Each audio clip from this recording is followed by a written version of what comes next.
Ayan. First of all, congratulations Miss Elle sa movie. Napaganda ng story and the screenplay. Sobrang halo-halo, light, drama, and comedy.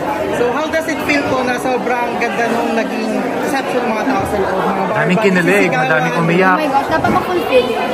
Kasi sa lahat ng eksena na in-expect kong mag-react sila 10 times more. And very, for me, baby ko kasi Kiki at saka Charlie. Very proud of her sa naging proud. And I'm very happy na daming pumunta. Na full house namin yung cinema. Yes, with all the Barda fans. After the movie, daming reaction na maganda. Naririnig ko lang yung words nila. Hindi nila alam na. May manatapag Jesus Lord pa. Oo nga, sa baba. Lord. Yes. Nakilala ko siya. Si, Dominique. Wow. Nakilala ko siya kanina. Shout out. Yes.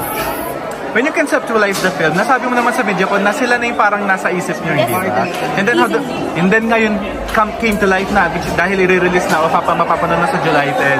Of course, silang talaga to. I think they portrayed the roles perfectly. Nakita ko Alam kong imperfect yung characters nila dito, but as artists, as Mila and Adam, well done. Ang ganda dahil never before sin ko nakita yung acting ni Barbie dito na parang ang galing niya, di ba? mature, sexy, may pagkaganon na, and David Licauco, grabe din talaga. Yes, grabe yung ibang Barda. Yeah. Mature na ang role na po ba talaga yung nilagay niyo dito for Barbie nung sinusulat? to level up their love. Yes. I mean, I've seen her on other projects. I think this is the first time that I've seen Barbie act and portray this kind of character. Tingin ko naman, handa na ang mundo para doon. And I'm so happy na nagustuhan. Of course, we will do a review and hype the film. Is this the first time mo ba na napanood siya? Or I've watched this multiple times. Okay. Pero iba, perfect Masaya ngayon. lang kasi at least I have you guys with me, the audience. Ibang Filipino reaction. Kasi mas naiintindihan niyo yung... Sa Japan kasi, napanood rin namin. Yeah, They love it so festival. much as well. Siyempre iba naman pag Pinoy ang nakaintindihan. Dialogues pa lang.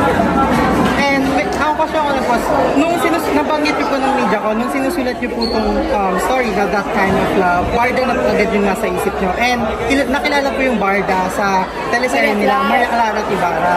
Yes, hindi sila nakilala. So dun niyo po... I already saw clips of him kasi may mga edits na eh. So, TikTok. ano yung Barda? So, hindi ko talaga alam before. Pero because of that series and because of their chemistry there, nakita ko, may potential. Yun. Very big. And ayun po, nabanggit ko yun kasi po ngayon, sikat na sikat din ang Kim Pao, which is What's Wrong with Secretary Kim. And Have you heard the Fever Successful lang nila. series? Good for them. Actually, kahit na Korean adaptation ng What's Wrong with Secretary Kim, I think they executed the series well. Good for Kim Pao. Any parang plans na sana may masulat ka and then sila yung perfect? For them, yeah, may naisip ka din like yung nagawa mo sa bar. tangan nyo. Malay nyo.